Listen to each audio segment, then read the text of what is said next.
ورحمۃ اللہ وبرکاتہ۔ الحمد للہ وکفا وسلام علی حبیبہ المصطفیٰ، اما بعد فاعوذ باللہ من الشیطان الرجیم، بسم اللہ الرحمن الرحیم۔ ان اللہ وملائکتہ یصلون علی النبی یا ایہا الذین آمنوا صلوا علیہ وسلموا تسلیما۔ اللہم صل علی سیدنا و مولانا محمد معدن الجود والکرم وآلہ واصحابہ الکرام وابنہ الکریم وبارک وسلم صلاة دائمة سرمدا ابدا بحمدہ تعالی وبکرم مصطفیٰ صلی اللہ علیہ وسلم۔ آج کی اس شب میں قرآن عظیم کے 27 پارے مکمل ہو گئے۔ اللہ کریم بقیہ قرآن کے حصے کو صحیح تجوید سے پڑھنے میں آسانی عطا فرمائے اور آپ سب کو سننے کا ثواب بھی عطا فرمائے۔ میرے عزیزو، آج ہم نے کئی سورتوں کی تلاوت کی ہے، جس میں سورہ طور، سورہ نجم، سورہ قمر، سورہ رحمان، سورہ واقعہ اور سورہ حدید بڑی اہم سورتیں ہیں۔ ہر ایک کی اپنی فضیلت ہے، اور ان میں سورہ رحمان کو زینت القرآن کہا گیا ہے۔ پورے قرآن کی یہ زینت ہے۔ تمام سورتوں میں اس سورے کی جو زینت ہے وہ اپنی جگہ پر ہے۔ اس میں اللہ عز و جل نے اپنے بندوں سے مخاطب بار بار ارشاد فرمایا، فَبِأَيِّ آلَاءِ رَبِّكُمَا تُكَذِّبَانِ۔ اس میں مخاطب جو ہیں دو لوگ ہیں، جنات بھی ہیں اور انسان بھی ہیں۔ دونوں کو خطاب کیا جا رہا ہے کہ اے جنات اور اے انسانوں، تم اپنے رب کی کون کون سی نعمتوں کو جھٹلاؤ گے؟ اس آیت کو 30 سے زیادہ مرتبہ دہرایا گیا سورہ رحمان میں۔ میرے عزیزو، میرے آقا صلی اللہ تعالیٰ علیہ وسلم ارشاد فرماتے ہیں اپنے صحابہ سے کہ میں نے یہ سورہ جنات کے سامنے تلاوت کی تو وہ سن کر کے تم سے بہتر جواب دیتے تھے، یعنی رو پڑتے تھے، اور ہر آیت پر یہ کہتے کہ اے اللہ، ہم تیری کسی نعمت کو نہیں جھٹلاتے، ناشکری نہیں کرتے۔ میرے عزیزو، اللہ تبارک و تعالی اپنے بندوں سے جو سب سے زیادہ پسند فرماتا ہے جو چیز، وہ شکر ہے۔ اور شیطان اگر سب سے زیادہ کسی چیز سے تمہیں دور کرتا ہے تو اللہ کے شکر سے ہی، کیونکہ اس نے چیلنج کیا ہے اللہ تعالیٰ کی بارگاہ میں۔ آیت کا حصہ میں آپ کے سامنے عرض کرتا ہوں۔ اللہ تبارک و تعالیٰ سے اس نے کہا، لَأَقْعُدَنَّ لَهُمْ صِرَاطَكَ الْمُسْتَقِيمَ ثُمَّ لَآتِيَنَّهُمْ مِنْ بَيْنِ أَيْدِيهِمْ وَمِنْ خَلْفِهِمْ وَعَنْ أَيْمَانِهِمْ وَعَنْ شَمَائِلِهِمْ وَلَا تَجِدُ أَكْثَرَهُمْ شَاكِرِينَ۔ اللہ تعالیٰ سے چیلنج کرتے ہوئے کہتا ہے شیطان کہ مولا، تیرے راستے پر میں بیٹھ جاؤں گا، سیدھے راستے پر، جو بھی اس پر چلے گا سیدھے راستے پر، میں کبھی اس کے دائیں جانب سے، کبھی بائیں، کبھی سامنے سے، کبھی پیچھے سے آ کر اسے ایسا ورغلاؤں گا کہ اے رب، تو اپنے بندوں میں شکر کرنے والے نہیں پائے گا۔ شیطان بھی کس چیز کی وہ کر رہا ہے چیلنج میں؟ شکر کرنے والے نہیں پائے گا مولا تو۔ اور اللہ نے قرآن میں فرمایا، وَقَلِيلٌ مِّنْ عِبَادِيَ الشَّكُورُ، میرے بندوں میں شکر کرنے والے بہت کم ہیں، بہت کم ہیں۔ اب جب رحمان فرما رہا ہے تو پھر یہ جو انسانوں کی تعداد ہے، کوانٹیٹی ہے، اس میں اگر پرسنٹیج نکالا جائے تو وہ انگلیوں میں گنے جاتے ہیں جو شکر کرنے والے لوگ ہیں۔ شکر اس کی اللہ تبارک و تعالیٰ نے فرمایا، تم اگر شکر کرو گے، لَإِن شَكَرْتُمْ لَأَزِيدَنَّكُمْ، میں زیادہ دوں گا، وَلَإِن كَفَرْتُمْ إِنَّ عَذَابِي لَشَدِيدٌ، اور اگر تم ناشکری کرتے ہو میری نعمتوں کی تو پھر سمجھ لو کہ میرا عذاب بہت ہی سخت ہے۔ اللہ عز و جل اس چیز کو سخت ناپسند کرتا ہے کہ اس کی نعمتوں کا کوئی ناشکری کرے۔ اسی لیے میرے عزیزو، اللہ کے حبیب صلی اللہ تعالیٰ علیہ وسلم جب دعا کرتے تھے تو یوں یہ عرض کرتے تھے کہ مولا تو اپنے شکر گزار بندوں میں میرا شمار فرما. سمجھ رہے آپ؟ صبر آسان ہے اور شکر مشکل ہے، صوفیہ نے فرمایا. حالانکہ شکر میں کیا کرنا کیا ہے، صبر دیکھا جائے تو کٹھن ہوتا ہے، برداشت کرنا ہوتا ہے. مصیبت آئی خاموش رہنا ہے، کسی چیز کی کمی ہو گئی خاموش رہنا ہے، یہی تو صبر ہے. گناہ کی خواہش ہوئی لیکن نہیں کیا، یہی صبر ہے. صبر دیکھا جائے تو مشکل ہے، لیکن صوفیہ کرام فرماتے ہیں صبر سے زیادہ مشکل شکر ہے. شکر ہے. وہ کیسے؟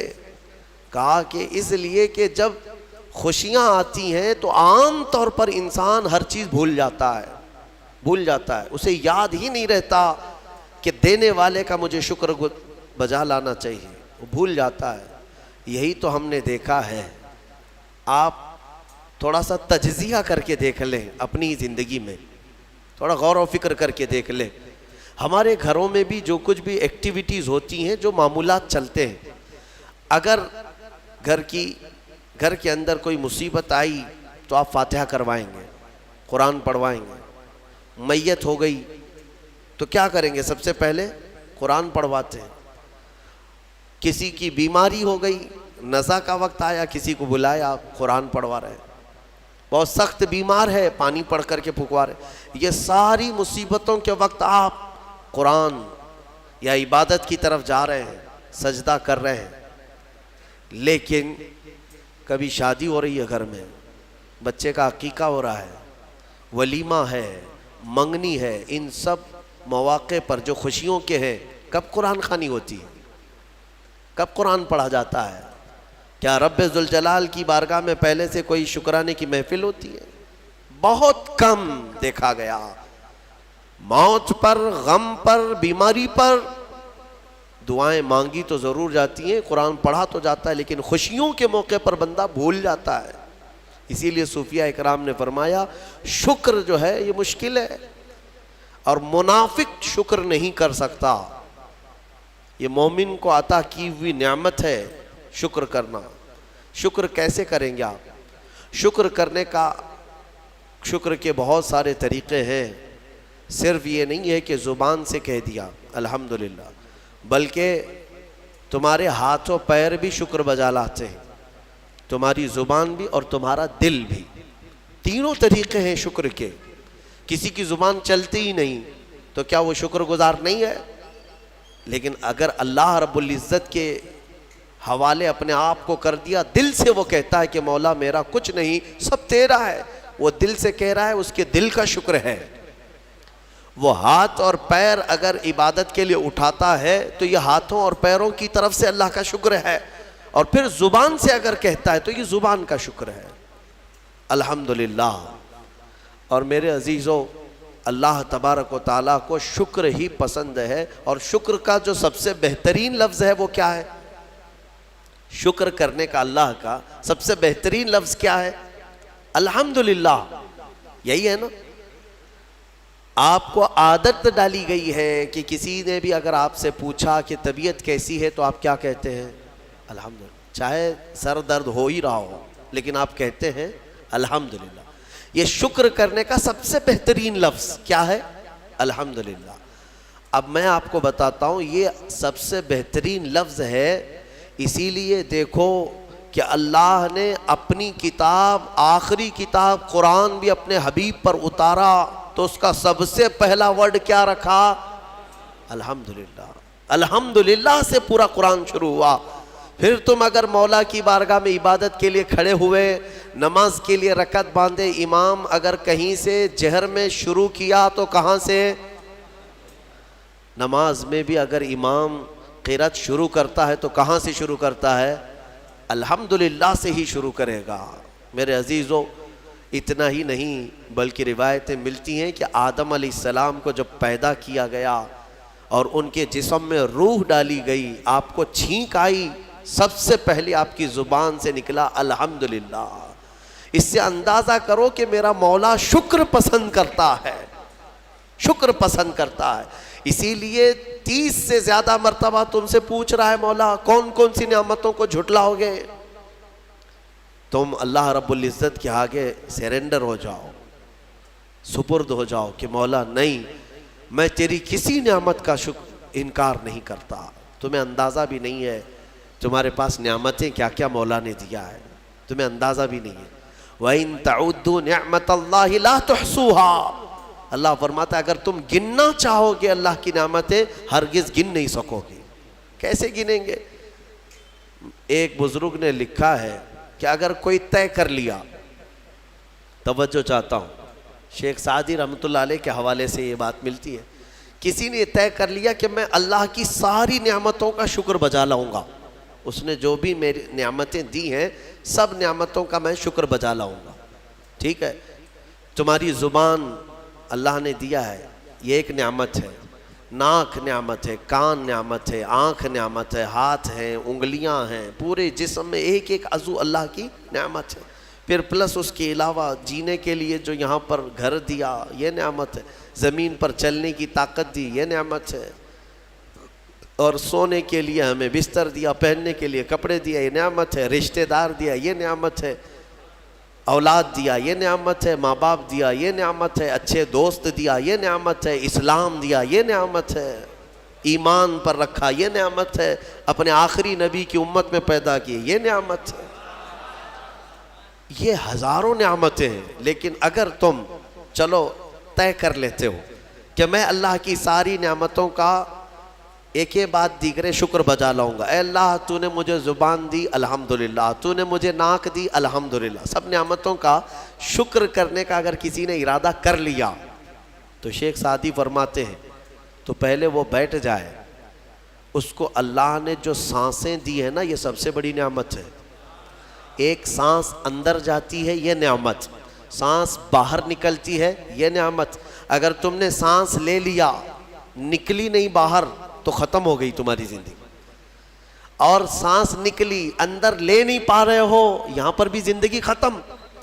سانس لینا ایک نعمت، سانس باہر چھوڑنا یہ ایک نعمت۔ شیخ سعدی فرماتے ہیں اور ہر سانس نہیں ہوتی ہے، پرانی سانس نہیں آئے گی، پھر ہر سانس نہیں ہے، تو ہر سانس کے بدلے ہی تم اگر الحمدللہ کہتے رہ جاؤ گے تو زندگی گزر جائے گی سانسوں کے شکر پر، باقی نعمتیں ویسی ہی رہ جائیں گی، صرف سانسوں کے شکر پر تو زندگی گزر جائے گی۔ میرے عزیزو اندازہ بھی نہیں کر سکتے کہ اللہ نے کون کون سی نعمتوں سے نوازا ہے۔ تمہیں پتہ ہے میں ایک مرتبہ اس چیز کو بھی پڑھا تھا کہ اگر تمہیں سانس خرید کر کے لینا پڑ جائے، ہاسپٹل میں جا کر کے دیکھو آکسیجن کا ایک سلنڈر جو کبھی مریضوں کو لگایا جاتا ہے کتنی قیمت کا ہوتا ہے، دن بھر میں وہ کتنے سلنڈر سانس کھینچتا ہے۔ اس اعتبار سے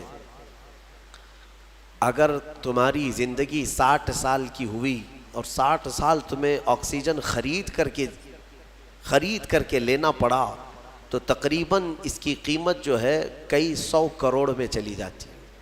ایک اندازے کے مطابق 50 سے 60 کروڑ کا آکسیجن تمہیں لگ جاتا ہے، تو کیا یہ ہر آدمی کیپیبل ہے اپنی سانسوں کو پیسے سے خرید سکے گا؟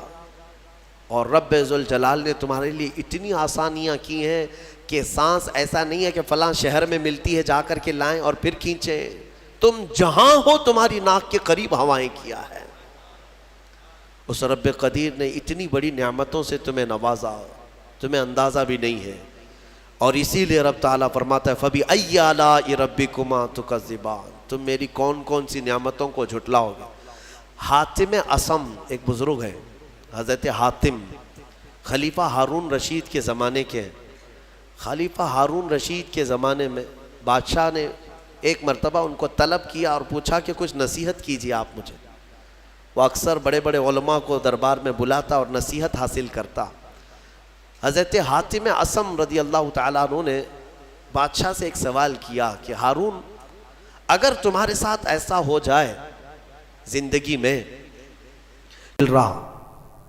اور پیاس کی شدت ایسی ہے کہ تم بلک رہے ہو، اگر تم کو کوئی ایک گلاس پانی دینا چاہے اور وہ پیسوں میں دینا چاہے، اور اس آدمی کے علاوہ کسی کے پاس پانی نہیں ہے، تم ایسی جگہ پر پہنچ گئے ہو جنگل میں یا صحرا میں، تو تم اس کو کتنے پیسے دے کر خرید سکتے ہو؟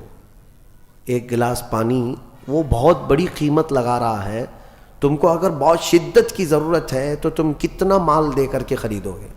خلیفہ ہارون رشید نے کہا میں اپنی آدھی سلطنت بھی دینے کو تیار ہو جاؤں گا ایک گلاس پانی، کیونکہ ضرورت ہے انسان کی، جان بچانا ہے۔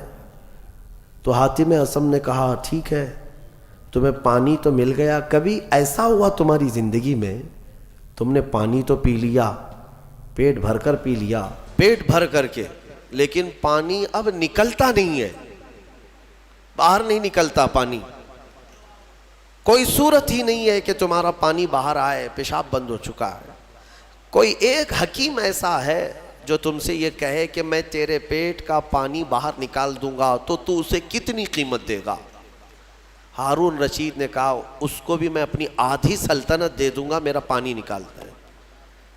تو حضرت حاتم اصم نے فرمایا ہارون تیری پوری سلطنت کی قیمت ایک گلاس پانی کے برابر ہے، اگر نہ ملے تو آدھی سلطنت، اور مل جائے نکالنے کے لیے آدھی سلطنت، تو سوچ وہ رب ذوالجلال بغیر کسی قیمت کے روز تجھے پلاتا بھی ہے اور روز تیرے سے نکالتا بھی ہے، کتنی بڑی نعمت ہے تیرے لیے۔ میرے عزیزو، میں آپ کو ایک چیز بتاتا ہوں، میرے آقا صلی اللہ تعالیٰ علیہ وسلم نے اپنی امت کو سب سے زیادہ اگر دعائیں سکھائی ہیں تو وہ شکر کی دعائیں، شکر کی دعائیں تلاش کر لینا، یہ میرے مطالعے کے اعتبار سے میں آپ کو بتا رہا ہوں۔ آپ روزمرہ کی زندگی میں جو چیز بھی کرتے ہیں اس میں اللہ کا شکر ہے، میرے آقا نے سکھایا۔ آپ کھانا کھانے کے لیے بیٹھ رہے ہیں، بسم اللہ پڑھ کر کے شروع کیے، کھانا ختم ہونے کے بعد میرے آقا نے سکھایا ہے الحمدللہ الذی اطعمنا وسقانا وکفانا وجعلنا من المسلمین۔ کیا ہے؟ تمام تعریفیں اس اللہ کے لیے، شکر ہے اس مولا کا جس نے ہمیں کھلایا پلایا اور ہمیں ہدایت دیا اور مسلمان بنایا۔ کھانے کے بعد بھی میرے آقا نے یہی سکھایا، کھانے کے بعد تمہیں کرنا کیا ہے؟ یہی ہے۔ اچھا، اور نیند لگ رہی ہے، سونے کے وقت کہا بسم اللہ پڑھ کر کے سو جاؤ، لیکن سو کر کے اٹھتے ہو اگر نیند کھلتی ہے تو میرے آقا فرماتے ہیں یہ پڑھو الحمدللہ الذی احیانا بعد ما اماتنا۔ الحمد سے ہی شروع ہے، تمام تعریفیں اس اللہ کے لیے جس نے ایک موت کے بعد مجھے دوبارہ اٹھایا ہے۔ ہاں، آپ کیا سمجھتے ہیں؟ نیند جو ہے موت کی بہن ہے، اگر کوئی سویا مولا چاہے تو اس کی آخری نیند ہو سکتی ہے۔ بہت سارے ایسے ہیں جو سوئے اور پھر اٹھ ہی نہیں سکے۔ نیند کی حالت ایسی ہوتی ہے کہ وہ آدھی موت کے برابر ہے، اس کو خبر نہیں ہوتی، اسی میں وہ چلا بھی جا سکتا ہے، اور پھر جب تمہیں بیدار کرتا ہے مولا تو یہ نعمت ہے، بہت بڑی نعمت ہے کہ تمہیں موت کے منہ میں لے جا کر واپس لے آیا۔ جب بھی تم اٹھتے ہو میرے آقا نے فرمایا شکر بجا لاؤ، شکر ہے اس اللہ کا، تمام تعریفیں اس اللہ کی۔ بعد ما اماتنا احیانا بعد ما اماتنا، ہمیں موت دینے کے بعد دوبارہ اٹھایا ہے، اس اللہ کا شکر ہے۔ سو کے اٹھو تو الحمدللہ۔ اتنا ہی نہیں میرے عزیزو، میرے آقا صلی اللہ تعالیٰ علیہ وسلم فرماتے کپڑا اگر پہن لیا تو بھی پڑھو الحمدللہ الذی کسانی ھذا۔ تمام تعریفیں اس اللہ کے لیے جس نے مجھے یہ جوڑا پہنایا۔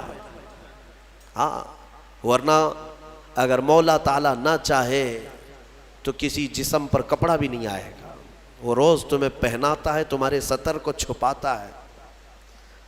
اتنا ہی نہیں، میں آپ کو بتاؤں استنجا کے لیے بھی جاتے ہو، پیشاب کے لیے فرمایا گیا کہ بسم اللہ پڑھ کر کے تو جانا ہے، اور اللہ کی پناہ مانگ کر کے جاؤ، بسم اللہ اللہم انی اعوذ بک من الخبث والخبائث۔ لیکن جب تم استنجا کر کے باہر آتے ہو تو حضور نے فرمایا پھر یہ کہو الحمدللہ الذی اذھب عنی الاذی وعافانی۔ وہاں بھی شکر ہے، کس بات کا شکر ہے؟ تمام تعریفیں اس اللہ کی، اس کا شکر ہے جس نے اذیت دینے والی، تکلیف دینے والی چیز کو میرے جسم سے دور کیا۔ تمہیں اندازہ ہے زہر ہے یہ جو اندر استنجا جمع ہو جائے تو آسانی سے آج پیشاب کر لیتے ہو، آسانی سے آج تم حاجت کر لیتے ہو، پخانہ ہو جاتا ہے، تو اس کو یوں مت سمجھ لینا کہ تمہارا کمال ہے، یہ رب تعالیٰ کی ہزار نعمتوں میں سے ایک نعمت ہے۔ اگر پیشاب تمہارا رک گیا، کڈنی کام کرنا چھوڑ دیتی ہے، آج جاؤ ہاسپٹلوں میں دیکھو ڈائلیسس کی مشینوں پر کتنے مریض سوئے ہوئے ہیں۔ تمہیں پتہ ہے پیشاب اگر نہیں نکلتا تو آج کے زمانے میں نیا ایک علاج ہے، ڈاکٹرز کیا کرتے ہیں کہ پانی جو ہے یہ پیشاب پورا خون میں مل جاتا ہے اور زہر بنتا ہے جسم میں۔ اگر ایک دن پیشاب نہیں ہوا تو پانی تمہارا جسم میں بھر جائے گا، اسی کو کریٹینن کا لیول بڑھنا کہتے ہیں، زہر بھر جاتا ہے۔ اب اس کو نکالے کیسے؟ باہر آتا نہیں ہے، باہر آتا نہیں ہے۔ ڈاکٹر اس کے لیے ڈائلیسس کی مشین اس کو لٹاتے ہیں، کیا کرتے ہیں بڑی موٹی موٹی 2 سوئیاں یہاں حلق میں ڈالتے ہیں گردن کے پاس، یا پھر ہاتھ سے ایک پائپ جسم کا پورا خون نکالتا ہے اور مشین میں ڈالتا ہے، اور مشین فلٹر کرتی ہے، دوسرے پائپ سے فلٹر کیا ہوا خون اندر جاتا ہے، اور جو پانی ہے وہ مشین نکال کر کے باہر ایک ڈبے میں پھینکتی رہتی ہے۔ میرے عزیزو، میں نے اپنی آنکھوں سے دیکھا ہے ایک بار ڈائلیسس کرنے کے لیے 4 گھنٹے لگتے ہیں، 4 گھنٹے لگتے ہیں، اور کئی مریض ایسے ہیں جن کو ہفتے میں 3 مرتبہ یہ کرنا پڑتا ہے، اور ڈاکٹر ان کو 1 بوتل پانی دیتا ہے، لمیٹڈ پانی پینا، پورے 2 دن میں 1 لیٹر سے زیادہ پانی مت پیو۔ اللہ چاہ کر کے وہ پانی نہیں پی پاتے، چمچ سے پانی پیتے ہیں، ڈھکن سے پانی پیتے ہیں کہ زیادہ ہو گیا تو جسم میں نکلنے کی جگہ نہیں ہے۔ خیر یہ تو ڈاکٹرز نے پیشاب نکالنے کے طریقے تو اپنا لیے میرے عزیزوں، لیکن اگر پخانہ نہیں نکلا تو اب تک اس کے علاج بھی نہیں ملتے۔ کھا لیا آپ نے، اگر یہ غلاظت نہیں نکل پائی تمہارے اندر تو پورے جسم میں یہ زہر بن کر کے پھیل جائے گا، موت کا سبب بن جاتا ہے۔ جب ہم بیت الخلاء میں جاتے ہیں اور پیشاب پاخانہ کر کے نکلتے ہیں تو تمہیں کیا لگتا ہے میرے عزیزو؟ یہ اللہ کی ہزارہ نعمتوں میں سے ایک نعمت ہے کہ اذیت دینے والی چیز کو اس نے ہمارے جسم سے ہٹایا ہے۔ اسی لیے مولا فرماتا ہے فَبِأَيِّ آلَاءِ رَبِّكُمَا تُكَذِّبَانِ، تم میری کون کون سی نعمتوں کو جھٹلاؤ گے؟ اچھا یہ تو نکلنے والی بات میں نے کیا نا، نکلنے والی بات، لیکن تمہیں پتہ ہے تمہیں اگر کھانے کے لیے بھوک نہ لگے تو کچھ نہیں کر سکو گے۔ کھانے کی خواہش ہونا یہ اللہ کی نعمت ہے، بھوک لگنا یہ اللہ کی نعمت ہے۔ اچھا یہ بھی میں آپ کو بتا دوں، بھوک لگتی نہیں ہے کسی کو تو یہ مصیبت ہے، کھا ہی نہیں سکتا، بغیر بھوک کے وہ اندر لے بھی نہیں سکتا لقمہ۔ یہ رب تبارک و تعالیٰ کی طرف سے نظام رکھا گیا ہے، وہ بھوک لگتی ہے وہ کھاتا ہے۔ اور ایک بات میں بتا دوں، ایک بڑی بیماری ہے دنیا کی، بھوک تو بہت لگتی ہے، آدمی کھائے جاتا ہے لیکن پیٹ بھرتا نہیں، سیرابی نہیں ہوتی، شکم سیر نہیں ہوتا۔ یہ بیماری ہے ہیضے کی بیماری۔ اس بیماری میں حجاج بن یوسف مر گیا، ہاں بڑا گورنر تھا، جانتے ہیں بھوک اتنی لگتی تھی اس کو کہ ایک مرتبہ ایک گائے پوری ذبح کر کے بھون کر کے اس کو کھلائی گئی، پیٹ نہیں بھرا، خواہش ابھی بھی باقی ہے، بھوک ابھی بھی ہے، اور کچھ کھلا دو اور کچھ کھلا دو۔ اس کو پھر انڈے کھلائے گئے، مرغیاں کھلائی گئی، اتنا کھلایا گیا کہ پیٹ پھٹ گیا، پیٹ پھٹ گیا اور زہریلا ہو گیا۔ آپ کو کیا میں بتاؤں، پیٹ 4 لقمے کھانے کے بعد، کسی کو 10 لقمے کھانے کے بعد ایسا لگتا ہے نا پیٹ بھر گیا، الحمدللہ پیٹ بھر گیا ہے۔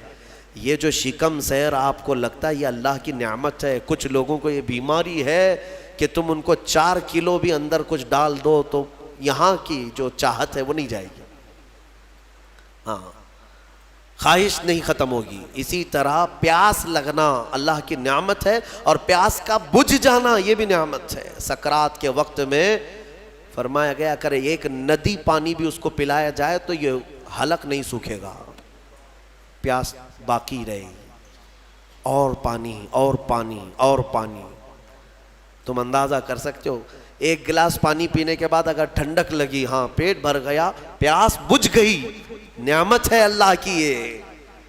اور ایک بیماری یہ ہے کہ اس کے اندر ایک بالٹی پانی بھی ڈال دیا جائے تو حلق نہیں سوکھتا، پیاس بجھتی نہیں ہے، پھر زبان چپکنے لگتی ہے، حلق سوکھنے لگتا ہے، یہ بیماری ہے۔ میرے عزیزوں، میں تو صرف تمہارے جسم کی نعمتیں گنا رہا ہوں، تمہیں اندازہ بھی نہیں ہے۔ ابھی چند دنوں قبل میں نے اپنے بچوں کے سامنے بھی ایک بات عرض کیا تھا۔ میں 1-2 سال قبل شاید ایک مطالعے میں تھا، کسی چیز کی اسٹڈی میں، ایک نئی چیز میرے مطالعے پہ آئی تھی۔ ایک صاحب کئی دنوں سے وہ بیمار رہتے تھے، ان کو ہوتا کیا تھا، چلتے تھے تو اچانک ٹیڑھے ہو جائے اور ایسا لگے کہ دیوار گر رہی ہے، روڈ پہ چلے تو ایسا لگے کہ یہ گاڑی میرے اوپر گرے گی۔ ہاں یہ ایک بیماری ہے۔ آپ زمین پر کھڑے ہوتے ہیں، 2 پیروں سے کھڑے ہوتے ہیں نا، بیلنس کیسے رہتا ہے تمہارا؟ یہ چاہے موٹے ہو تگڑے ہو لیکن سیدھے تو کھڑے رہتے ہو، اور چلتے ہو تو کیا ایک طرف جھک جھک کے چلتے ہو، کبھی ادھر کبھی ادھر نہیں، ہوائیں چاہے جتنی بھی آئیں آپ سیدھے چلتے ہیں۔ یہ کون ہے جو تمہارے بیلنس کو مینٹین کیا ہوا ہے؟ صرف 2 ٹانگوں پر تمہارے پورے وزن کو کس نے قائم رکھا ہے؟ اگر تجربہ کرنا ہے تو مٹی کا ایک پتلا اس طرح سے چلا کر کے دکھاؤ، 2 ٹانگوں پر چلا کر کے دکھاؤ، بیلنس کون رکھے گا؟ ارے پتلے بھی اگر بنا کر کے کھڑا کرتے ہیں کہیں اسٹیچو تو انہیں گاڑ دیتے ہیں، کھڑا نہیں کر پائیں گے۔ اتنا تمہاری ہی وزن کے بارے 80 کلو کا ایک پتلا بناؤ مٹی کا اور اس کو صرف پیروں پہ کھڑا کر کے دکھاؤ، نہیں کھڑا ہوگا، ہوا آئے گی گر جائے گا۔ تمہیں ہوا کیوں نہیں گراتی؟ کون ہے جو تمہیں برقرار رکھا ہوا ہے؟ آپ کو میں بتاؤں تو حیرت ہوگی آپ کہ کون سی چیز مینٹین کرتی ہے، پتہ ہے آپ کو کون سی چیز تمہارے جسم کے اندر؟ نہ تمہارے ہاتھ نہ تمہارے پیر۔ اللہ اکبر، اللہ کی نعمتوں پر قربان جاؤ۔ ایک صاحب انہوں نے مجھ سے ملاقات کی تھی اور اپنی بیماری یہ بتائی تھی کہ ایسا لگتا ہے، تعویذ بھی کرائے، دعا بھی کرائے، وظیفے بھی کروائے، بہت ساری۔ ایک ماہر دانشور تھے، انہوں نے مجھ سے یہ کہا کہ مولانا مسئلہ یہ ہے کہ ہمارے دونوں کانوں کے بیچ میں ایک چھوٹا سا پارا، ایک قطرہ ہوتا ہے پارے کا، لکوڈ پارا دیکھیں آپ، بی پی چیک کرنے کے وقت جو چڑھتا اترتا ہے مشینوں پہ، اس طرح کا ایک ہلکا سا ایک لکوڈ قطرہ ہمارے دونوں کانوں کے برابر بیچوں بیچ ہوتا ہے، اور وہ قطرہ ہے جو پورے بیلنس کو مینٹین کرتا ہے۔ وہ ایک قطرہ ہے، اگر اس قطرے کے اندر ذرا برابر بھی ادھر ادھر ہوا، وہ ایک طرف ہو گیا تو آدمی یوں چلنے لگ جائے گا، اگر وہ اس طرف ہو گیا قطرہ تو پھر آدمی اس طرف جھک جائے گا، اور یہ جلدی ہوتا نہیں ہے۔ وہ اتنا مضبوطی کے ساتھ پورے انسانوں کے جسموں کو سنبھالے رکھتا ہے۔ میرے عزیزوں، پھر میں یہ پوچھتا ہوں فَبِأَيِّ آلَاءِ رَبِّكُمَا تُكَذِّبَانِ، تم اپنے رب کی کون کون سی نعمتوں کو جھٹلاؤ گے؟ اور ایک بات، عجیب چیزیں میں نے دیکھی، کبھی ہم غور نہیں کرتے نا اپنے جسم میں، اور اسی لیے میرا رحمان فرماتا ہے وَفِي أَنفُسِكُمْ أَفَلَا تُبْصِرُونَ، تمہاری ذات میں میری نشانیاں ہیں، تم دیکھتے نہیں؟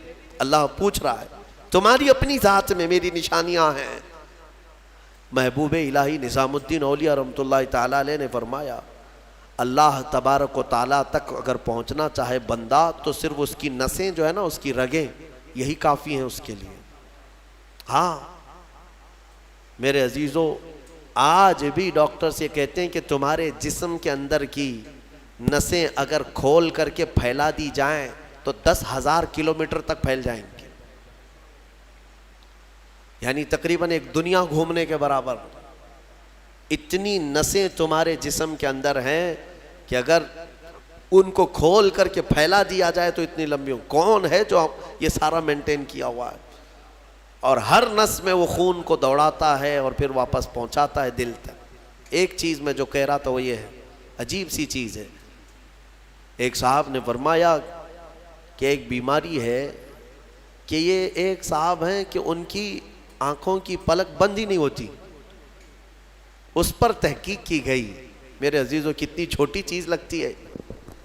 آپ پلکیں جھپکاتے ہیں نا، آپ کے اختیار میں نہیں، اور بہت ہلکی سی ہے، یوں کیا بند ہوئی، یوں کیا کھول دیا، آنکھیں بند ہو رہی کھل رہی ہے. آپ کو پتا ہے اس کے اندر کیا چیز ہے؟ کہا کہ ایک بہت ہلکا سپرنگ ہے ان پلکوں کے بھی اوپر، باقی سب جگہ اس طرح اپنے آپ نہیں ہوتے ہیں کہ خود سے جو ہے بند ہو رہی ہو کھل رہی ہو. کان کیا اس طرح کرتا ہے ہمارا؟ اٹھ گیا اپنے آپ، بیٹھ گیا اپنے آپ. یہ ہلکی سی پلکوں کی جو چمڑی ہے نیچے آتی اوپر جاتی، نیچے آتی اوپر جاتی، کیا چیز ہے اس؟ تو ایک صاحب نے ہمیں بتایا کہ بہت ہلکا سپرنگ ہوتا ہے، اگر وہ سپرنگ ختم ہوا کسی کا تو بلڈوزر سے بھی کھینچ کر کے بند نہیں کر سکو گے. ان پلکوں کی چھوٹی سی چمڑی کو کھینچ کر کے بھی بند نہیں کر سکو گے، وہ بند نہیں ہوگی پھر.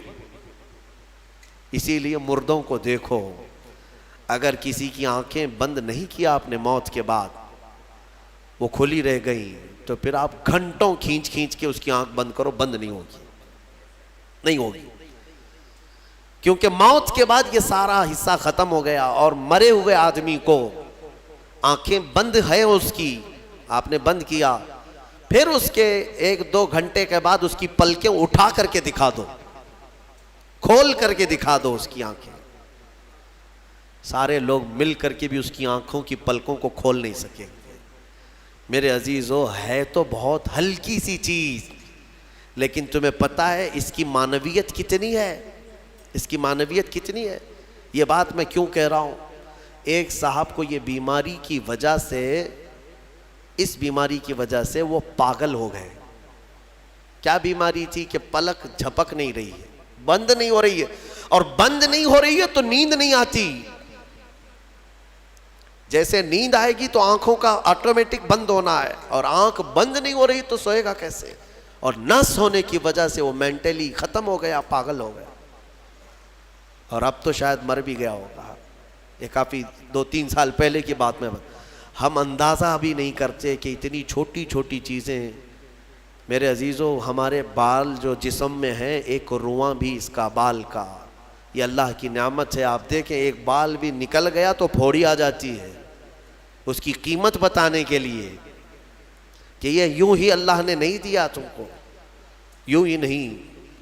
ایک خاتون کو میں نے دیکھا تھا، چھوٹی سی لڑکی تھی، وہ اس کے صرف یہ آنکھوں کے اوپر کی بھویں نہیں تھی اور بال کچھ بھی نہیں تھے، جس کی وجہ سے وہ اتنی ڈراؤنی لگتی تھی کہ بچے دیکھ کر کے بھاگ جاتے تھے.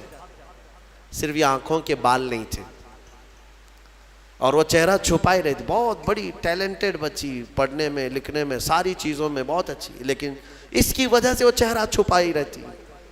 اس دن مجھے محسوس ہوا کہ اگر ایک بھی چیز ہماری ادھر ادھر ہو جائے تو انسان کا سارا جمال ختم ہو جاتا ہے. اسی لیے میرے عزیزو اللہ نے جو چیزیں تمہارے پاس آج دی ہیں، شکر بجا لاؤ، اللہ کا شکر بجا لاؤ. اور سورہ رحمان آج تم نے سنا ہے، بار بار مولا کی بارگاہ میں عرض کرو، مولا ہم تیری کسی نعمت کو نہیں جھٹلاتے، ہر نعمت پر تیرا شکر بجا لاتے ہیں. میں اپنی گفتگو کو سمیٹتے ہوئے آخر میں ایک حدیث سنا دیتا ہوں. اللہ کے حبیب صلی اللہ تعالیٰ علیہ وسلم نے ارشاد فرمایا، آج ہی میں نے درس قرآن میں بھی سنایا تھا. حضور اکرم صلی اللہ علیہ وسلم نے فرمایا، 3 چیزوں کو غنیمت جانو. 3 چیزوں کے آنے سے پہلے پہلے. وہ 3 چیزیں کیا ہیں؟ توجہ سے سنو. میرے آقا فرماتے ہیں، جوانی ہے تو غنیمت جانو بڑھاپا آنے سے پہلے. جوانی کو غنیمت جانو بڑھاپا آنے سے پہلے. اس لیے کہ بڑھاپے میں جو کچھ ہوتا ہے وہ پھر وہ بوڑھوں کو معلوم ہے. ساری چیزیں ایک کے بعد دیگرے رخصت ہونے لگ جاتی ہیں. وہ طاقت نہیں، وہ قوت نہیں. بڑھاپے میں بہت خواہش تو ہوتی ہے کرنے کی لیکن کر نہیں سکتا، اسی لیے جوانی کو غنیمت جانو۔ اے نوجوانوں، عیاشی میں برباد کرو گے تو پچھتاؤ۔ دوسری چیز میرے آقا فرماتے ہیں، آج صحت ہے تو صحت کو بیماری سے پہلے غنیمت جانو۔ بیمار ہونے سے پہلے دیکھو اپنے ہاتھوں کو، پیروں کو، سب صحیح سلامت ہے آج؟ آنکھ دیکھ رہی ہے، کان سن رہے ہیں، زبان بول رہی ہے، ہاتھ پیر چل رہے ہیں، شکر کرو اللہ کا۔ اس لیے کہ ہم نے دیکھا ہے چند دنوں کے بعد ایسی بیماریاں جکڑ لیتی ہیں، سجدہ کرنا چاہتا ہے لیکن پیر مڑتے نہیں، پیر جام ہو گئے، رکوع کرنا چاہتا ہے کمر جھکتی نہیں۔ آج صحت ہے تمہارے پاس، کل آنکھیں ساتھ چھوڑنے لگ جائیں گی، کان کم سنائی دینے لگ جائیں گے، زبان میں راشا طاری ہونے لگ جاتا ہے، ہکلاہٹ آنے لگ جاتی ہے، چاہ کر کے بھی بہت ساری چیزیں تم کر نہیں پاتے۔ اسی لیے آج صحت ہے، غنیمت جانو اس کو، کوئی بیماری نہیں آج۔ چند ہی دنوں کے بعد دیکھنا کہ شوگر ساتھ، بی پی ساتھ، ایسے ساتھ ہوتے ہیں کہ پھر قبر تک نہیں چھوڑتے۔ ہاں آج صحت ہے، کل کسی کو کینسر ہوا تو پھر وہ جنازے کے ساتھ ساتھ کینسر جاتا ہے، کچھ نہیں کرتے، اور ان بیماریوں میں آنے کے بعد ان کو صحت کے دن یاد آتے ہیں، کاش جب میں اچھا بھلا تھا تو اللہ کی عبادت کرتا، بیمار ہوں کچھ نہیں کر پاتا۔ میں نے آپ کو اس سے قبل بھی بتایا تھا میرے عزیزو، ایک نوجوان کی بات مجھے بار بار وہ جھنجھوڑتی ہے، ممبئی شہر کے رہنے والا نوجوان، 22 سے 24 سال کا، باپ اکلوتے بیٹے کو بہت اچھا پڑھایا تھا، لندن بھیج کر کے پڑھایا تھا، اکلوتا بیٹا، بڑے باپ کا بیٹا ہے، اور 24 سال کی عمر میں اس کو بون کینسر ہو گیا، ہڈیوں کا کینسر ہو گیا۔ یونیورسٹی میں پڑھا اچھا، اور اس کے بعد پتہ ہی نہیں چلا، اچانک 3rd سٹیج پہ پتہ چلا، پھر 6 مہینے شاید علاج کے لگے ہوں گے، ڈاکٹروں نے کہا کہ اس کو گھر لے جاؤ، اب کچھ نہیں ہوتا۔ گھر آیا تھا، اس کی ہڈیاں گل گئی تھی۔ ہاں بون کینسر بڑا ڈینجر ہے، ہڈیاں جو ہے پاؤڈر ہونے لگ جاتی ہیں، اس کو اگر اٹھائیں تو پیٹھ کی ہڈی میں انگلیاں اندر جانے لگ جاتی ہیں، یہ کینسر بہت خطرناک قسم کا ہے۔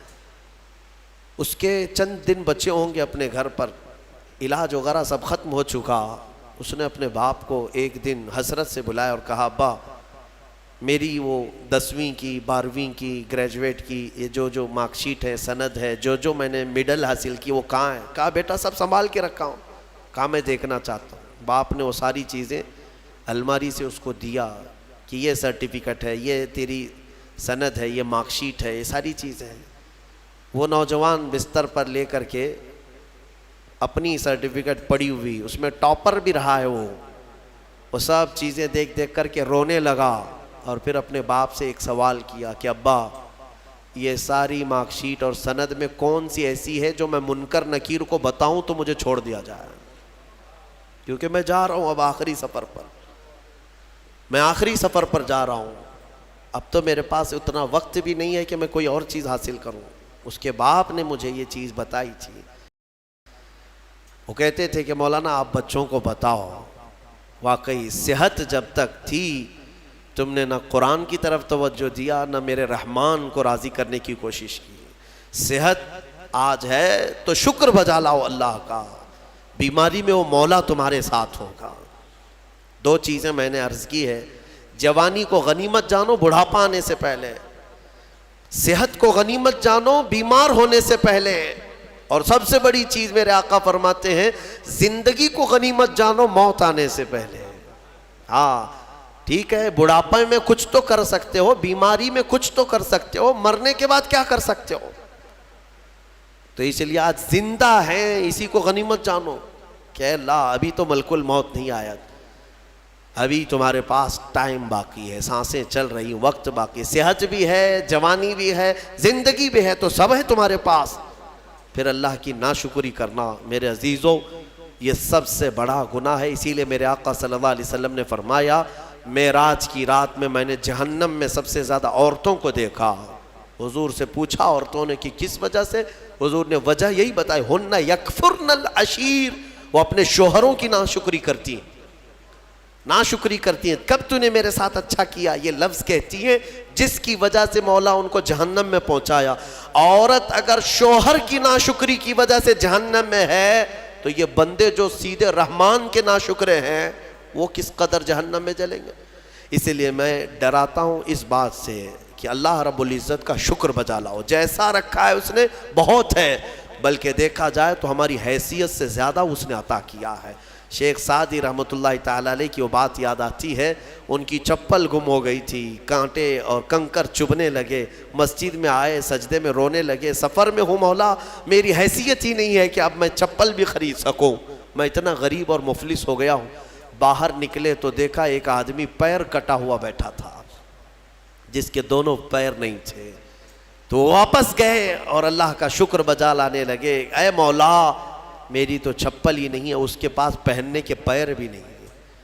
اسی لیے اپنے سے چھوٹوں کو دیکھو اور شکر بجا لاؤ.